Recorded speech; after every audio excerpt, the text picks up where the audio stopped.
Hey, what's up? Dean, Sear Performance. We're at the shop and birdcage is gone.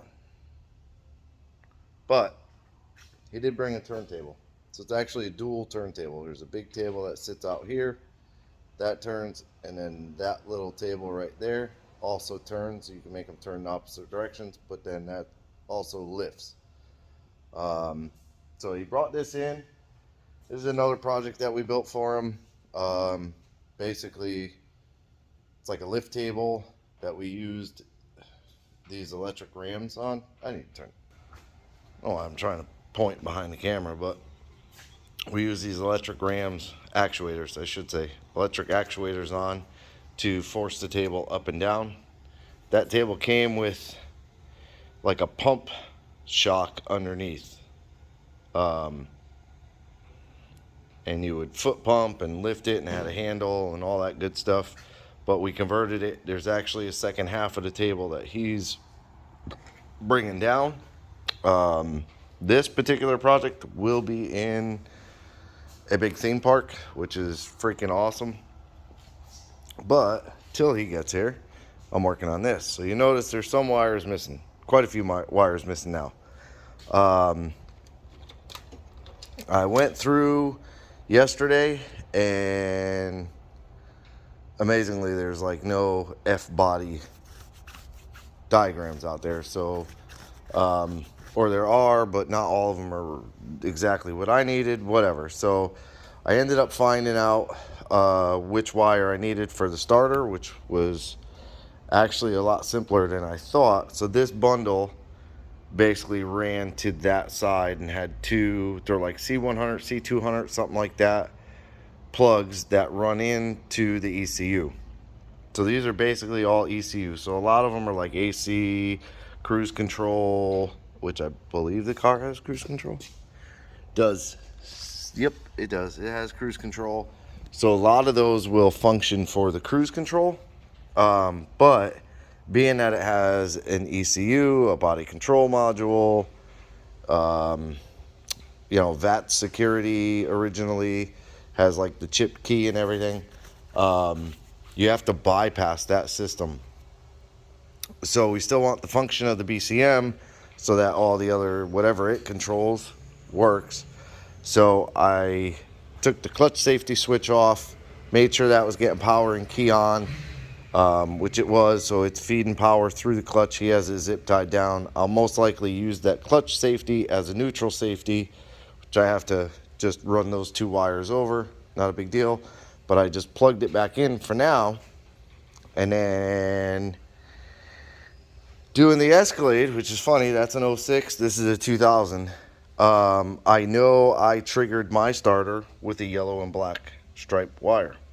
So this wire happened to be over here for the relay.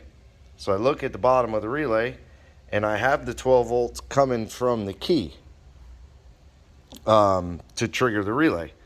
So knowing that I have a battery, a starter output, and a 12 volt key on, the only other wire in a 4-pin relay would be a ground.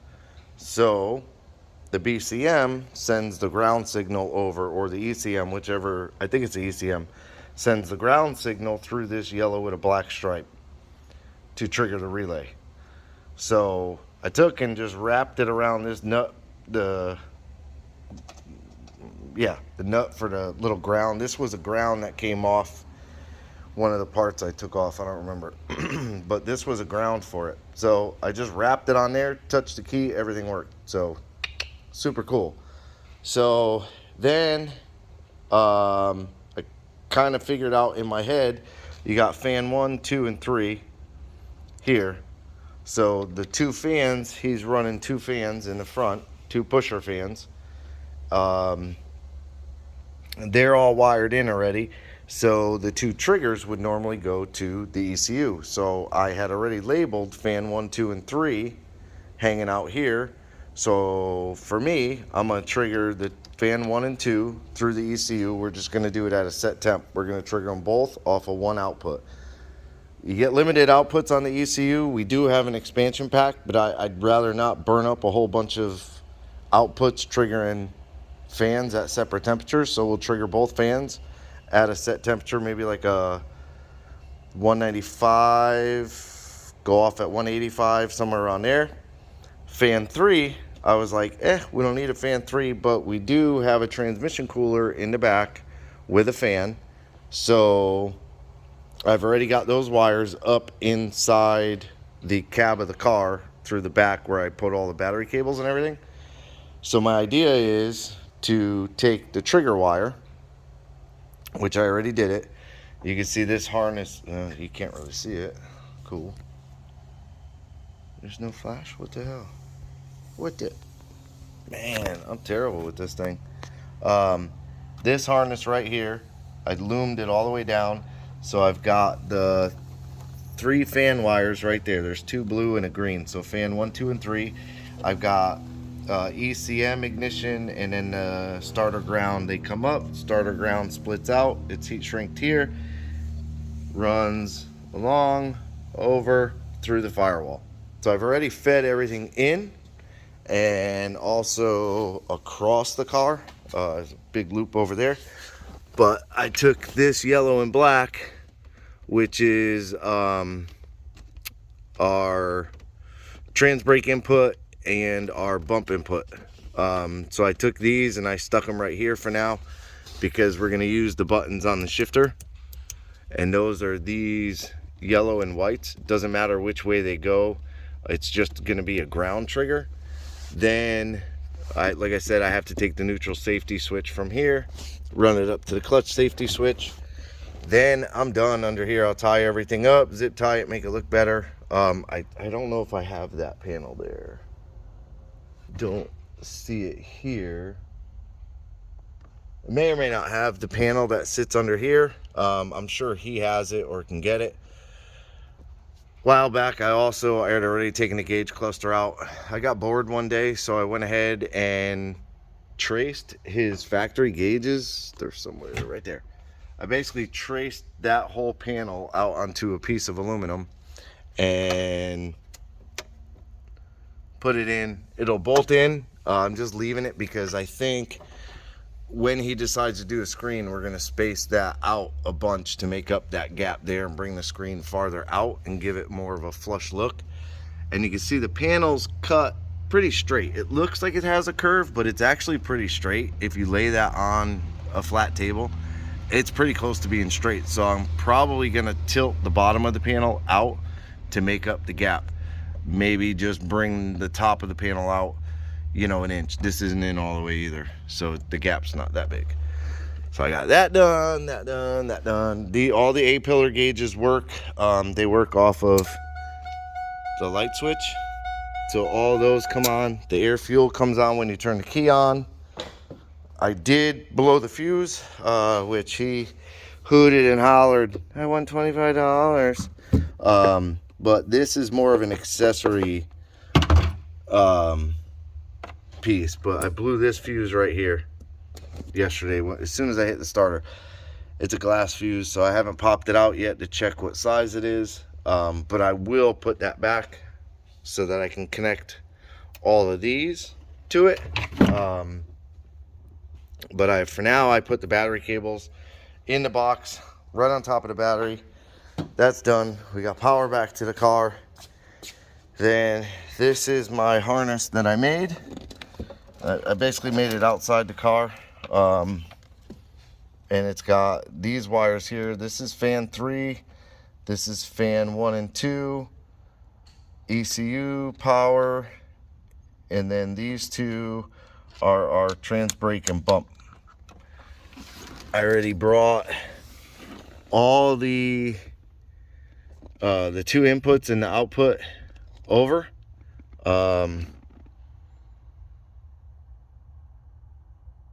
Getting kind of confused, so I need to remember, because this is red, black, and yellow, and I did yellow, green, and black. Yeah, yellow, green, and black. So I just need to remember which I wrote down somewhere. Oh, it's on the front of the car. So I wrote which color those were, and I know what these are. So I just have to tie all these together. Here's the red with the white, which, you know, idiotically, I already tied to a pink, and I planned on running this pink across, but then I made this harness outside, so I just got to cut the wire short. I left them super long because I'm going to bring them over here, like up in here. I'm going to bring them, tie them up to this harness, this factory harness, and run them to over there. I've already got the ground for the ECU right there, so that's good. Then, yeah, I mean, that's kind of where I'm at right now. I'm going to get the rest of these wires done. I'll throw my laptop on here, throw a base map in here. Maybe start it by the end of the day. We shall see. I know I still have a big vacuum leak where I need to, I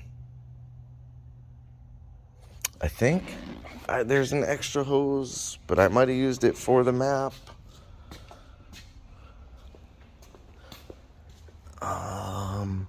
Yeah, maybe not. Oh no, I used it for boost reference. There's one for boost reference, there's one for map. Those need to get zip tied off. And then, oh, the other thing, yeah, that's the other thing I have to do, is I have to take whichever one of these inputs. So here's my little thing I drew out. So the blue input, this one here, which I've now decided I'm going to run it to the transmission pan, and I won't show it, but I'll explain it in a minute. Then my red input has rev limiter 1, which is your two-step staging input and trans brake. That one's inside the car. My black is my staging input 2 and scramble. So that's bump and scramble all tied to one. Green right here is our dome pressure wire. So I'm actually going to take this and run it to the map sensor signal and try and convince the system that that is our dome pressure. Whatever it reads as map, we'll see it as boost pressure, and we'll go from there. That's how it works on my truck. Works really, really good on my truck. The outputs, the yellow is the electric fan, red is the staging output, so that would be the trans brake. Then you got the two boost solenoids, which are already hooked up on a Deutsch connector with cheap loom. I hate this loom. This is like the expandable loom. It's not the split loom, but I went ahead and ordered all new split loom and everything. What else? Yeah, so the transmission, I don't know if we'll be able to see it, but yep, you can see it has a deep pan, so it sits really close to the floor. That's cool.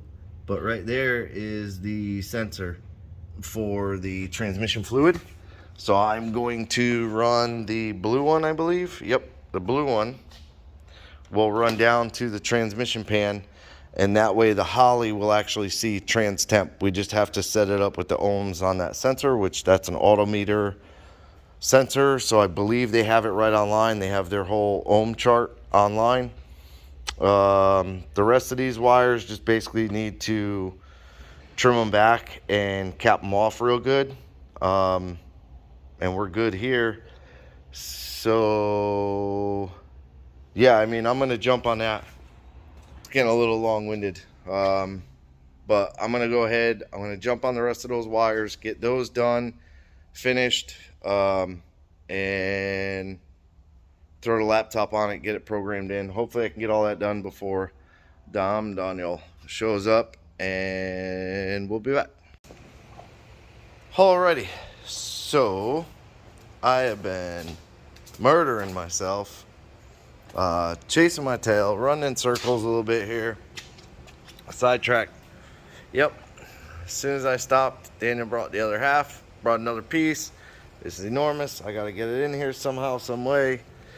But I got all the inputs, outputs all tied up in there on this little harness right here that loops over. There's the ground for the ECU. The blue one is the trigger for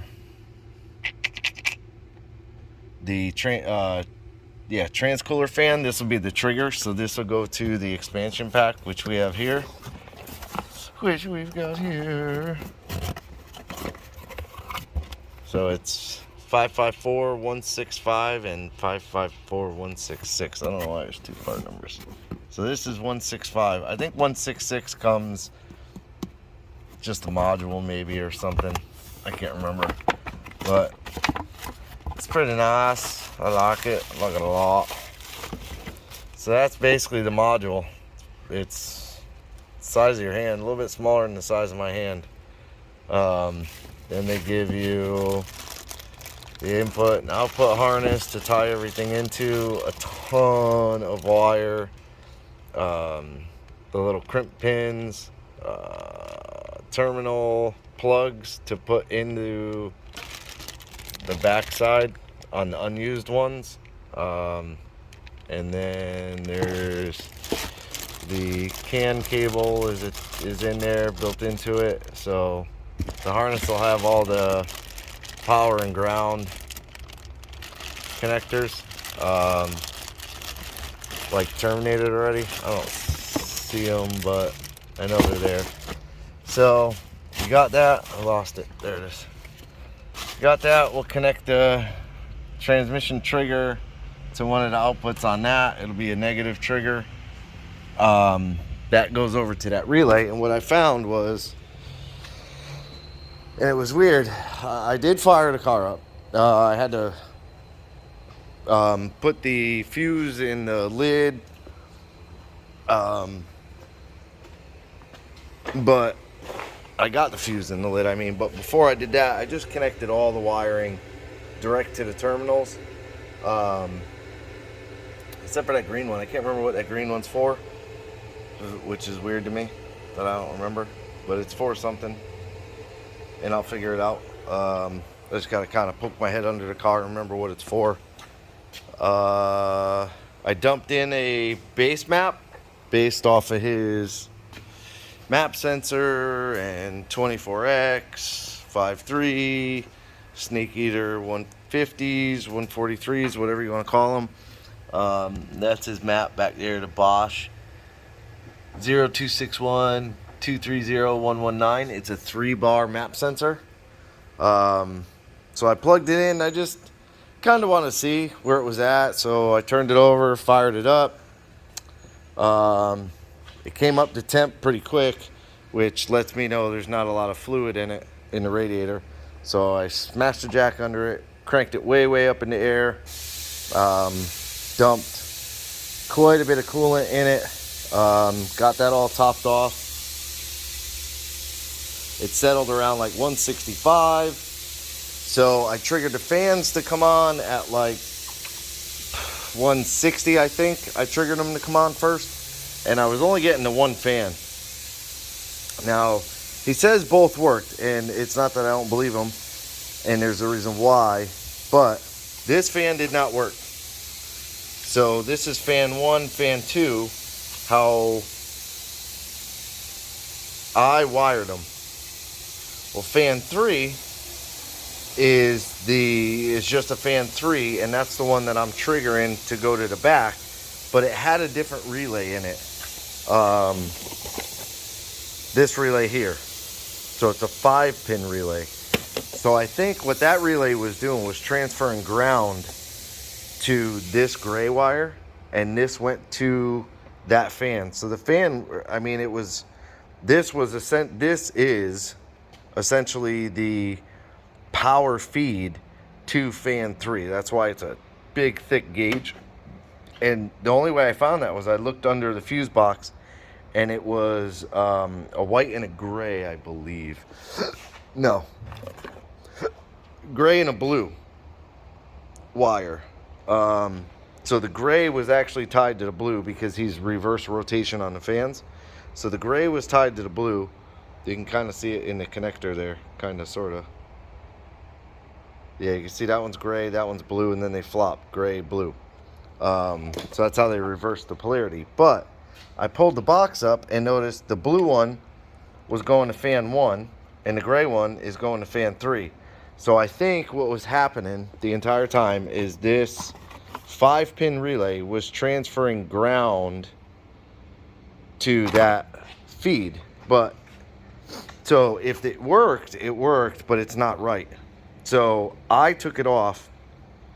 I peeled this gray one all the way out of the harness. This was all the way to that fan, through that entire harness down there, and it came out right there with that light blue, black, and white. So I peeled it all the way out because I'm going to use this for the transmission fan. I just got to make it run all the way to the back of the car. I ran all new wires, basically.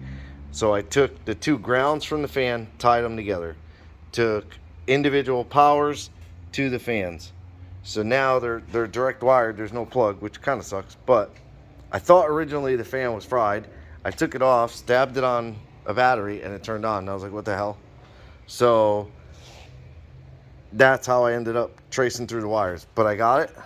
I'm happy with it. I got it connected right. So ground is ground and powers are powers. And it's fan 1, fan 2 relays.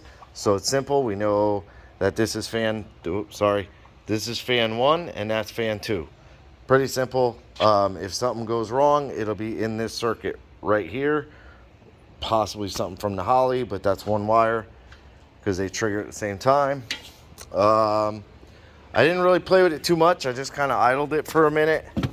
And then just started going through, setting up all the dome pressure stuff on the map. I got that wired in. So if we key it on, you can hear the pumps. It took me forever to get the pumps. I was missing a wire. It fell underneath, but my bad. So you can see it's at 153. Fuel pressure's not reading. Oil pressure's not reading. This might be something with the wires because I had to extend them, so I may have goofed on that one, and that's my bad.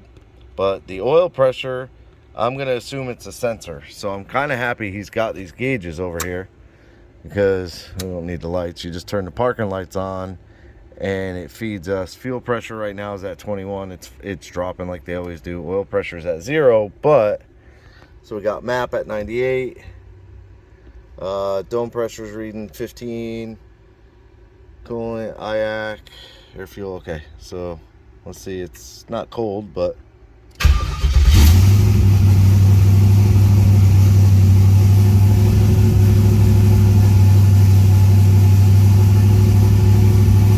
now you can see the dome drops down, and we'll command more than that on the dome to get the boost that we want. IAC varied, so yeah, so it needs some adjustment. I think I still have.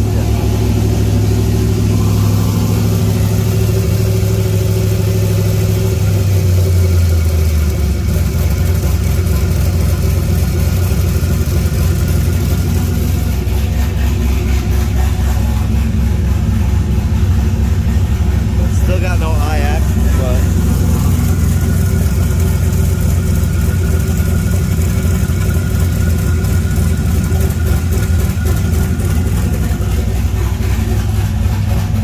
starting to get some IAC, but it's at 167. Fans, I set the fans to come on at 190, off at 180. Air fuel, a little rich.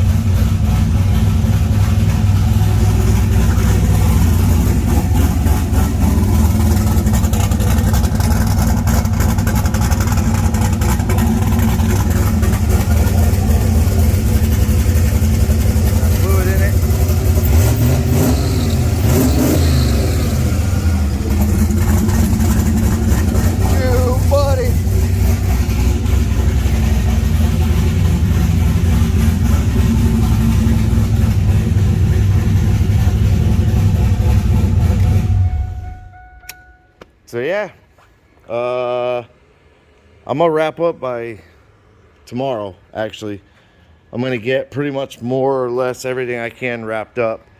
The input going down to the transmission, the output going down to the transmission, and then I gotta sort with him the 2 buttons on the shifter, which I know we went over a dozen times, but if I'm not doing it, I forget kind of deal. Then I gotta plumb the wastegates, blow off valve. But tonight I gotta move this, which I can't because it weighs way too much. But I gotta get that in, shut my door, get that channel in, shut my door. I gotta get the laptop backed up. But I do have something else that's gonna be super sick. I got the extra fuses for them. Throw them in there. I got this from Power Tune Digital, Australia, eh? No, not a, mate. Yeah, whatever. This is the digital dash, which this works directly with OBD2. 2006 and up, I believe is what they said, GM. So I'm not gonna plug this into my OBD port and leave it. I'm actually going to clip the wires off and wire them direct into my GM LAN high and low speed. So this is super simple. So you hook these two wires up to your high speed, low speed connection. They tell you which is which. This plugs into the dash. You wire a 12 volt key on, which I'm gonna do directly to my instrument cluster power, and then ground, and that's it. So these two wires will go to my gauge cluster harness. This plugs in, and then this dash should fully function. The only thing I have to check on is my fuel level. I have to see if my van will read the fuel level through the ECU. If it does, then I can read fuel level through here. If it doesn't, then I'm gonna have to make some kind of weird finagly panel to kind of leave my fuel gauge, because that's the biggest thing I don't have is a fuel gauge and speedo. Biggest thing is fuel gauge for me, but I don't have a speedo. I don't have a tack. I'm not worried about a tack. I drove my van for years with no tack, but yeah, so that's gonna come up soon. I'm gonna knock this out, make a panel, but it's pretty neat to me that this screen is basically sitting on a complete 3D printed backing, because I do some 3D printing at the house and I enjoy it. It's fun to me.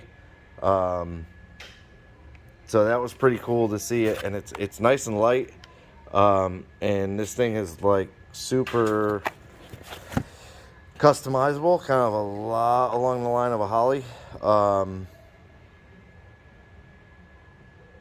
So I'm excited to get that in, but more gotta stay focused and make money. So that's what I got for you. Oh yeah. Tomorrow, try and wrap up as much as we possibly can on Jesse's car, on the Camaro. I got to get transmission fluid in it. I got a bunch in there already, but I got to get it topped off. Get those wired up, get the transmission fan, cooling fan wired up, temp wired up. So just a bunch of the small little things that eat up a little bit of time.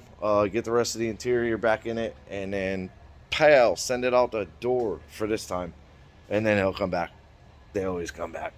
But appreciate you watching. Like, subscribe, hit the bell to be notified of new videos, and leave me a comment.